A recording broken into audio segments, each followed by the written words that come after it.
अस्सलाम वालेकुम everyone, this is Urvi Shakeel the facilitator और अब हम बात करेंगे will continue the video series of MCQs we are preparing for the audit officer. अब हमारे पास हमने 60 एमसीक्यूज से पहले वाली वीडियोस में कवर कर लिए हैं। Now let's move to the 61।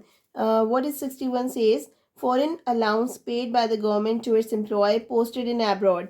जो फॉरेन अलाउंसेस दिए जा रहे हैं, मतलब कोई एम्प्लॉय है जिसको आपने अब्रॉड भेजा है ऑन जॉब ऑन ड्यूटी, तो उसको जो आप क्या कर रहे हो, अलाउंसेस पे कर रहे हो, दैट आर फुली एग्जेम्प्टेड, यानी ही विल नॉट पे any tax on it.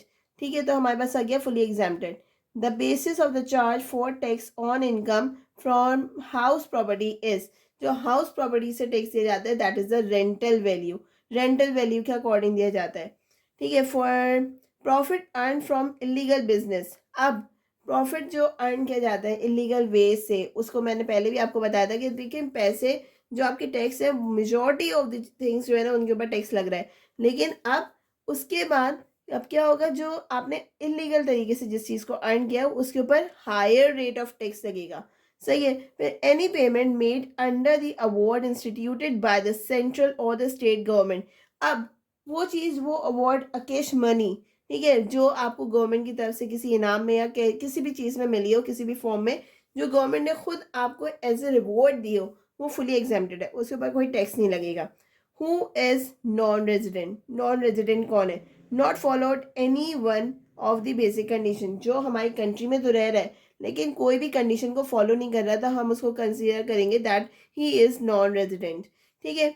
Under the income tax act the incidence of the taxation depend on, ये किसके ऊपर डिपेंड करता है? Under the income tax act, income tax act के तहत the incidence of taxation depend on the residential status of the tax payer, यानी उसका status क्या है। Tax depends on the wealth of the tax payer. फिर आ गया embezzlement of the cash is in a money lending business shall be treated as. कैसे treat किया जाता है? अब हमारे पास एक हो गया भाई, उसको कैसे ट्रीट किया जाएगा? तो revenue loss incidental to business, यानी जो रेवेन्यू लॉस हुआ है उसमें इंक्लूड किया जाएगा। Long term capital gain of the sale of the unlisted shares to, मतलब लॉन्ग टर्म कैपिटल हमने लिया है, लॉन्ग टर्म कैपिटल हमें गेन हुआ है ऑन सेल, मतलब अगर मैंने कोई चीज़ सेल किया उसके ऊपर मुझे लॉन्ग टर्म कैपिटल मिला है, तो वो क्या होगा? It must be taxable. वो क्यों होगा? वो टैक्सेबल होगा, दो वो लिस्टेड है या लिस्टेड नहीं है, लेकिन वो टैक्सेबल है। Compensation for cancellation of the licence by the government resulting in cessation of the business is.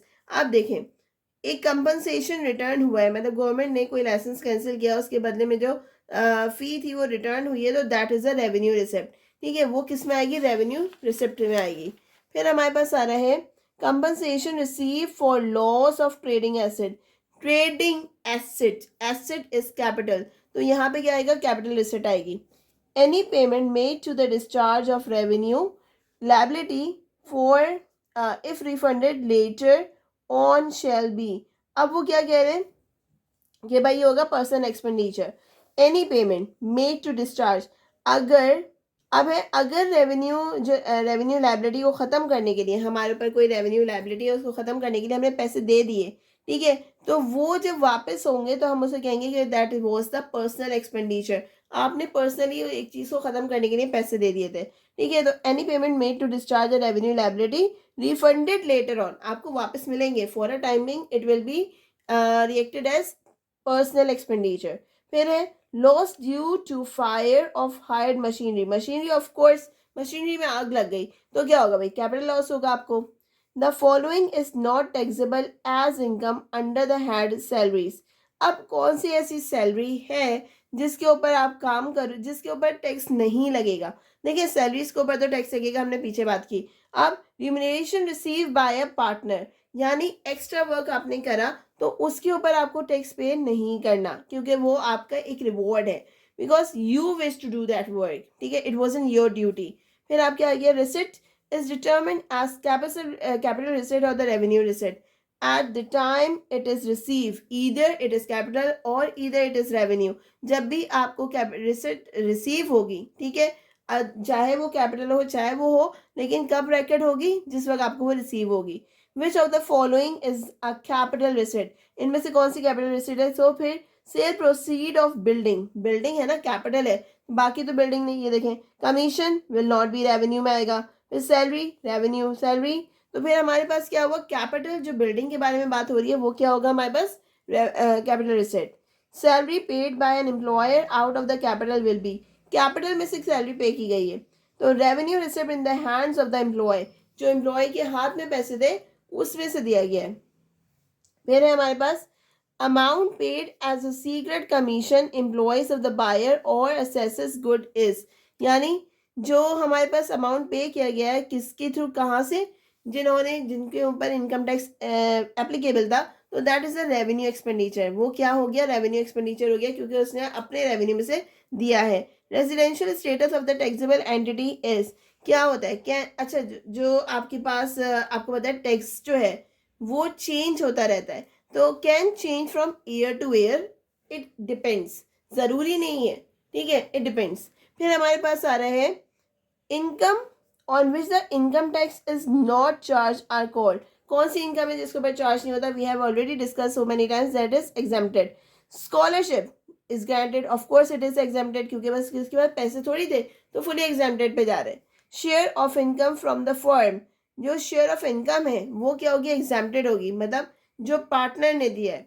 फिर है casual income, of course fully taxable है, यानी आप कहीं और से भी इनकम कमा रहे हो तो उसके ऊपर भी आप टैक्स पे करोगे। Salary receive by a member of the parliament, यानी सैलरी जो है वो मेंबर पार्लियामेंट के थ्रू मिल रही है, तो वो होगा taxable as income from other sources, यानी अगर पार्लियामेंट से भी मिल रही है तब भी आप क्या करोगे? उसके ऊपर टैक्स पे करोगे। Okay, then which of the following is exempted salary, इनमें से कौन सी सैलरी एग्जेम्प्टेड? हमने बात की थी कि यूएनओ जो सैलरी पे करता है अपने एम्प्लॉयज को, दैट इज एग्जेम्प्टेड सैलरी, क्योंकि उसके ऊपर वो लोग टैक्स पे नहीं करते। फिर है allowances receive by the government employees posted, जो अलाउंसेस हैं वो गवर्नमेंट जो हमें खुद दे रही है, तो दैट इज फुली एग्जेम्प्टेड। उसके बाद हमारे पास, okay, so we can stop on MCQ number 85 and we will continue the rest in the next video. Till then, thank you so much, अल्लाह हाफिज।